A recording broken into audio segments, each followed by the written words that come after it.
নমস্কার বন্ধুরা, আমিও বাঙালি রান্নাঘরে সবাইকে স্বাগত জানাচ্ছি। আবার একটা রেসিপি আপনাদের মাঝখানে শেয়ার করতে চলেছি, সেটা হলো সর্ষে দিয়ে ইলিশ মাছ রান্না। তাহলে চলুন দেখে নেওয়া যাক আজকে রেসিপি। একটা থালার মধ্যে আমি 4টে এরকম সাইজে ইলিশ মাছ নিয়েছি। আর এটা কিন্তু সুন্দরভাবে এই যে আঁশ ছাড়িয়ে ভালো করে ধুয়ে পরিষ্কার করে নিয়েছি। এখন এক এক করে উপকরণ দিয়ে এটা আমি ম্যারিনেট করে নেব। প্রথমেই দিয়ে দিচ্ছি সর্ষে বাটা, দিয়ে দিচ্ছি 1 চামচ হলুদ গুঁড়ো, দিয়ে দিচ্ছি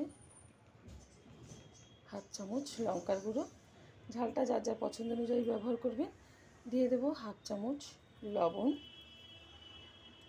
আর দিয়ে দেব এখানে কাঁচা সর্ষের তেল। সবগুলো উপকরণ আমি একসাথে ভালোভাবে ইলিশ মাছের গায়ে মেখে নেব। আজকে আমি গোটা গোটা ইলিশ রেখেছি, কারণ ছোট ছোট সাইজের ইলিশ, এটা কিন্তু যদি কাটা হয় না তাহলে কিন্তু অনেকটাই কাটা বাছতে ভীষণ কষ্ট হয়। তো কাটাগুলো কেটে যাওয়ার ফলে কষ্ট হয় বাছতে, ছোটো বড়ো প্রত্যেকেরই। তো ভালোভাবে ইলিশ মাছের গায়ে আমি মশলাগুলো ম্যারিনেট করে নিয়েছি। এখন আমি রান্না করে নেব। ইলিশ মাছটা রান্না করার জন্য ওভেনে কড়াই বসিয়ে তাতে দিয়ে দিয়েছি সামান্য পরিমাণে সাদা তেল। এখন কিন্তু সাদা তেল ব্যবহার করলাম, আপনারা এই সাদা তেলের বদলে সরষের তেলও ব্যবহার করতে পারেন। তো দিয়ে দিচ্ছি কালো জিরে কিছুটা,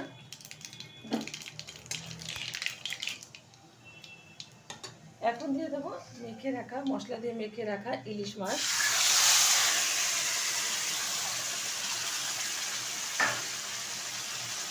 বেশি নাড়বো না, তাহলে কিন্তু ইলিশ মাছ ভেঙে যাবে।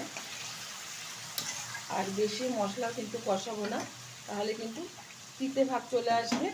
তো এখন দিয়ে দেবো এর মধ্যে পরিমাণ মতো জল,